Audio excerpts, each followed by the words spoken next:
नमस्कार, news room में आप सभी का स्वागत है। पश्चिम एशिया में जारी युद्ध के बीच अमेरिका के राष्ट्रपति डोनाल्ड ट्रंप का एक बयान वैश्विक राजनीति में नया विवाद खड़ा कर रहा है। दरअसल ट्रंप ने एक जनसभा में खड़े होकर जोरदार अंदाज में ऐलान कर दिया कि अमेरिका इस युद्ध को जीत चुका है।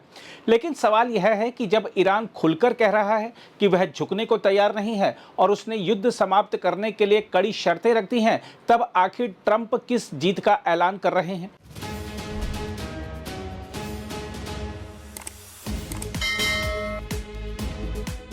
हम आपको बता दें कि केंटकी के हेब्रोन में आयोजित एक सभा में बोलते हुए ट्रंप ने मध्य पूर्व में अमेरिका और इजराइल द्वारा ईरान पर किए गए हमलों का जिक्र किया। भाषण के दौरान उन्होंने महज कुछ ही सेकंड में कई बार कहा कि अमेरिका युद्ध जीत चुका है। उनका दावा था कि युद्ध की शुरुआत के पहले ही घंटे में सब कुछ लगभग समाप्त हो गया था।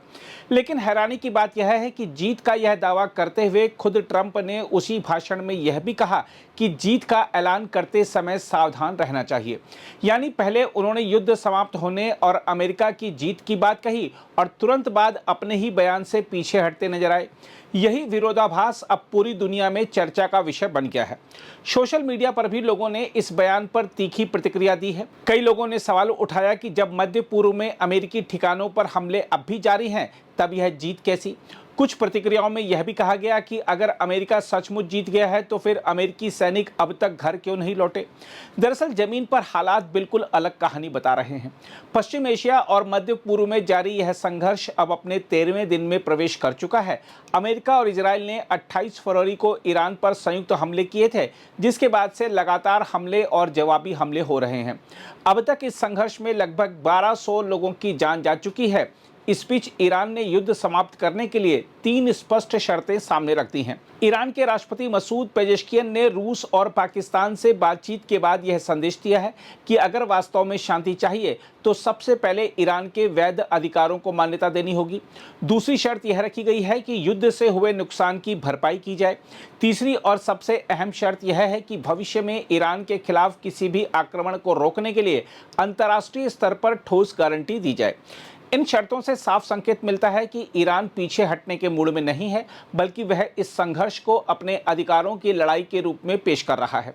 अगर कोई देश अपनी शर्तों के साथ बातचीत की मेज पर खड़ा है तो इसे उसकी हार कैसे कहा जा सकता है?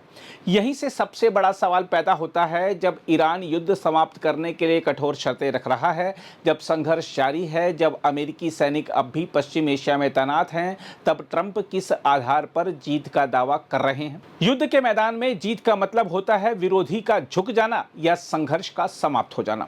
लेकिन यहां तो दोनों में से कोई भी स्थिति नजर नहीं आती। उल्टे हालात यह दिखा रहे हैं कि संघर्ष और फैल सकता है। देखा जाए तो इस युद्ध का असर केवल युद्ध क्षेत्र तक सीमित नहीं है। ईरान के तेल टैंकरों पर हमले और हॉर्मुज जलडमरू मध्य के बंद होने से दुनिया भर में कच्चे तेल की आपूर्ति प्रभावित हुई है। इसके कारण वैश्विक बाजार में तेल की कीमतों में तेज उछाल देखने को मिला है। यानी यह संघर्ष केवल 2 या 3 देशों का मामला नहीं रह गया, बल्कि पूरी दुनिया की अर्थव्यवस्था पर इसका असर पड़ रहा है। ट्रंप के बयान के बाद एक और सवाल उठ रहा है कि क्या यह राजनीतिक संदेश देने की कोशिश है? अक्सर चुनावी माहौल या घरेलू दबाव के समय नेता युद्ध को जीत के रूप में पेश करने की कोशिश करते हैं, भले ही जमीन पर स्थिति अलग हो। सवाल उठता है कि अगर वास्तव में युद्ध समाप्त हो चुका है तो फिर मध्य पूर्व में अमेरिकी दूतावासों से कर्मचारियों को निकालने की तैयारी क्यों चल रही है? अगर जीत मिल चुकी है तो फिर क्षेत्र में तनाव लगातार क्यों बढ़ रहा है? यही विरोधाभास ट्रंप के दावे को कमजोर करता है। एक तरफ जीत का ऐलान, दूसरी तरफ जारी संघर्ष। एक तरफ विजय की घोषणा, दूसरी तरफ ईरान की कड़ी शर्तें। पश्चिम एशिया का यह युद्ध अब केवल सैन्य संघर्ष नहीं, बल्कि राजनीतिक बयानबाजी की जंग भी बन चुका है। ट्रंप का विजय दावा और ईरान की शर्तें इस टकराव को और तीखा बना रही हैं। हालांकि सच यही है कि जब तक गोलियां चल रही हैं, जब तक सैनिक मोर्चे पर खड़े हैं और जब तक बातचीत की मेज पर शर्तों की लड़ाई जारी है, तब तक किसी भी पक्ष की जीत का ऐलान केवल शब्दों का शोर लगता है, हकीकत नहीं।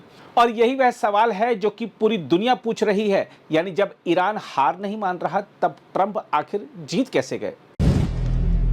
अगर आप भी लेना चाहते हैं देश दुनिया की तमाम जानकारी तो आज ही सब्सक्राइब करें हमारे चैनल को। साथ ही नीचे दिए बेल आइकन को जरूर दबाएं ताकि हर अपडेट आप तक पहुंच सके।